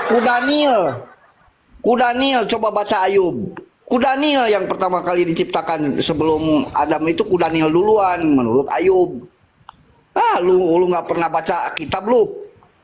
Ini saya jadi bingung ini dengan pembahasan ini. Silakan. Ini cocok dengan antum cocok ini. Silakan. Ya, coba Pak Rocky Gerung, hewan yang pertama kali Iya, coba Bung Rocky ini asbak Bali dikasih paham dulu. Hewan yang pertama kali diciptakan di alam semesta ini Pak Rocky Gerung belum jawab pertanyaan tadi siang ini ke Pak Rocky Gerung saya tanya. Enggak. Itu enggak ada intelektualisnya, tapi you harus sepakati Nafiri bahwasannya manusia itu adalah alien.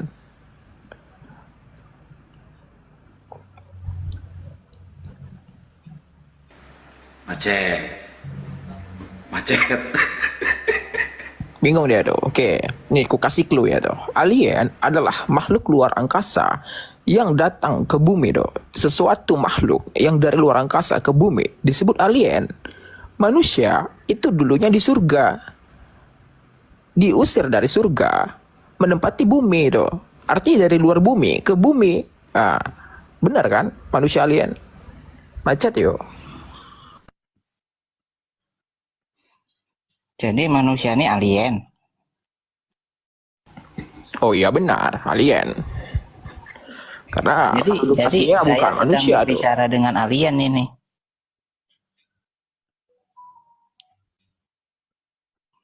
Berarti yang di atas ini alien semua berarti. Kau yang alien karena kau gila. Enggak begini cara diskusi sama Napiri biar nyambung. Gini loh caranya. Napiri, Adam itu diciptakan di mana Napiri? Nah, di Taman Eden. Taman Eden itu di bumi atau di surga? Di bumi. Di bumi. Berada di mana kalau di bumi? Di negara mana sekarang? Dulu itu sebelum air bah itu di sebelah timur. Sebelah timur mana? Pokoknya ditulisnya sebelah timur. Daerah mana? Negara sekarang ini. Nah, itu belum terlacak masih karena jejak-jejaknya itu hapus kena air bah. Kan di bumi tuh ciptakan. Adam diciptakan di bumi ya? Betul. Belum masuk negara apa gitu? Belum ada negara sih zaman itu. Itu ada ayatnya Bang Andi. Ada ayatnya. Hari ini telah lahir juru cukur di kota Garut.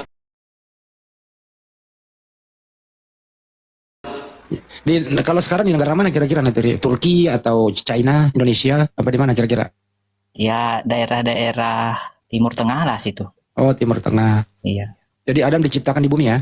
Ya di Timur Tengah. Yang menciptakan Adam di bumi siapa? Tuhan Yesus. Oh Yesus turun. Yesus sudah ada dulu. Sudah no. Bukannya Yesus nongol setelah ada Bunda Maria? Ya itu. Itu gimana? macet. Itu Itu melulu. itu melulu macet. itu melulu apa sih ya, itu? kalau yang di Bunda Maria itu untuk penggenapan. Duluan mana Adam daripada Yesus? Yesus. Duluan mana Yesus daripada Maria? Yesus. Mana lebih tua Yesus daripada Adam? Yesus. Mana lebih tua Yesus daripada Maria? Yesus. Jadi lebih tua anak daripada ibu? Ya. Pinter, tepuk tangan. Itu kalau diskusi sama Nabiri. Oke, ya, sudah. Mas Bima nggak bisa jawab pertanyaan saya. Iya. Oke, ya. Gitu kalau lawan Nabiri nyambung kan, lebih tua anak daripada ibu. Gitu. Selesai kan? Khusus nyingkas ya kali itu kasabrak ke Palembang balik-balik mau budak tilu lamun mau budak dua balik kali itu disayangin hiji deui-nya siap budak wae pinter kan Kang Santang, nanti kalau ada oten di sini penuh saya turunkan nggak apa-apa. Siap ini ada Bang Nirwan Muslim apa Kristen. Assalamualaikum, Muslim Bang. Maaf salah pencet tadi, salah pencet multi. Oh iya Bang, pencet lagi aja Bang biar salah lagi Bang.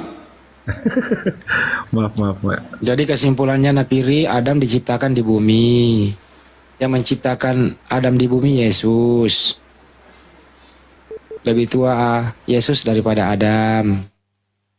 Lebih tua Yesus daripada Maria. Tapi sayangnya Maria punya anak namanya Yesus. Jadi lebih tua anak daripada ibu. Gitu Nabiri. Nyambung kan kalau gua sama Nabiri? Gitu kalau sama Nabiri itu. Yang berat-berat lah, yang ringan-ringan menurut Nabiri.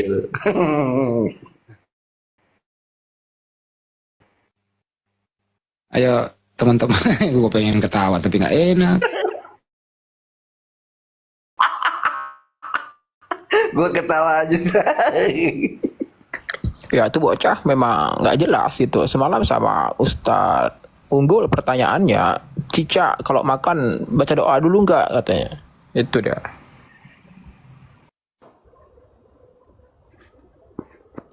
Aku kirim WA diputar itu Kang.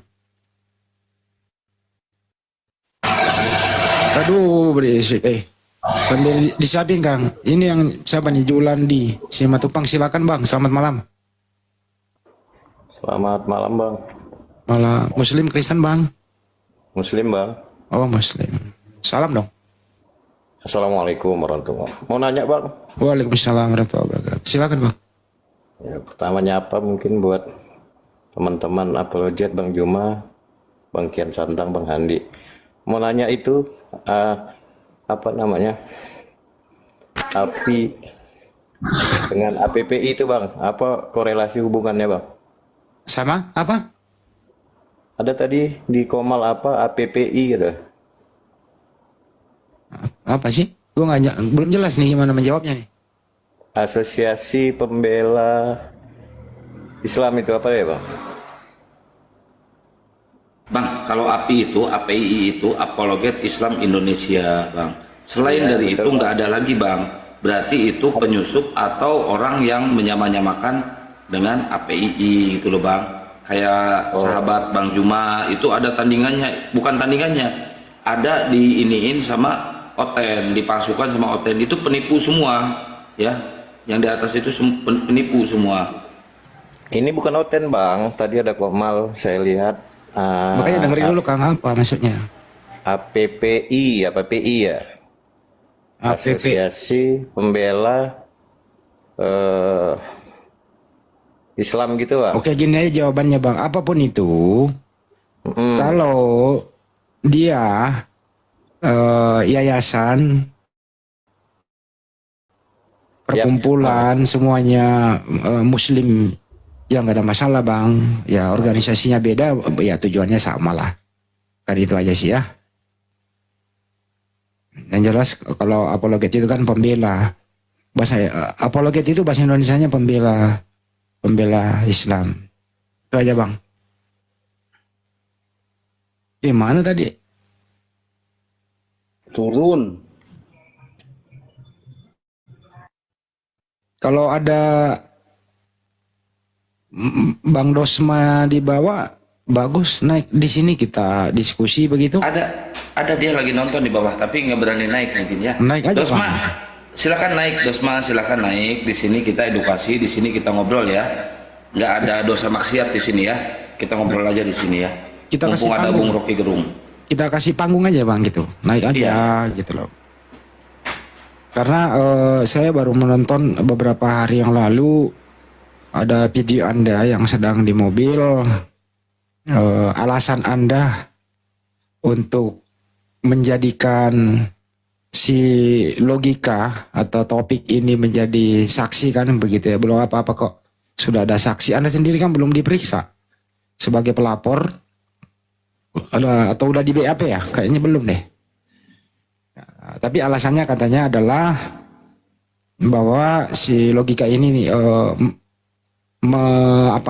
injak Bible Anda itu di situ ada unsur-unsur pengaruh dari siapa kan begitu. Ya naik aja di sini kita bahas Bang. Kan juga bukan materi persidangan toh. Siapa tahu Anda dapat data yang lebih baik lagi, lebih memperkuat kesaksian logika kan. Cuman sayangnya Bang, karena sebagai seorang Kristen yang begitu ya, mestinya punya rasa marah dong. Tapi amarah Anda itu jangan lampiaskan dengan hal-hal yang melanggar hukum. Laporkan juga dong. Harga diri Anda loh itu. Bible Anda, kitab suci Anda diinjak oleh seorang Muslim gitu. Tapi karena ada kepentingan di luar itu kok Anda kok jadiin sahabat. Tapi it's okay, no problem gitu. Sebagaimana alasan Anda ya, Tuan Logika kan sudah minta maaf. Tapi kalau mau kita tarik apple to apple, si RE juga ini kan sudah minta maaf. Nah, di sini ada semacam objek kepentingan, tapi it's okay. Tapi jangan nanti Anda harus juga bertanggung jawab. Jadi PH-nya dia kalau ada Kristen lain yang melaporkan dia. Karena tidak semua orang Kristen itu tidak membawa ini ke jalur hukum. Bukankah Anda seorang lawyer ngerti lah bahwa minta maaf itu kan tidak mengurangi nilai hukumnya. Minta maaf itu kuhapnya tetap masuk. Minta maaf itu kan pasalnya tetap masuk begitu.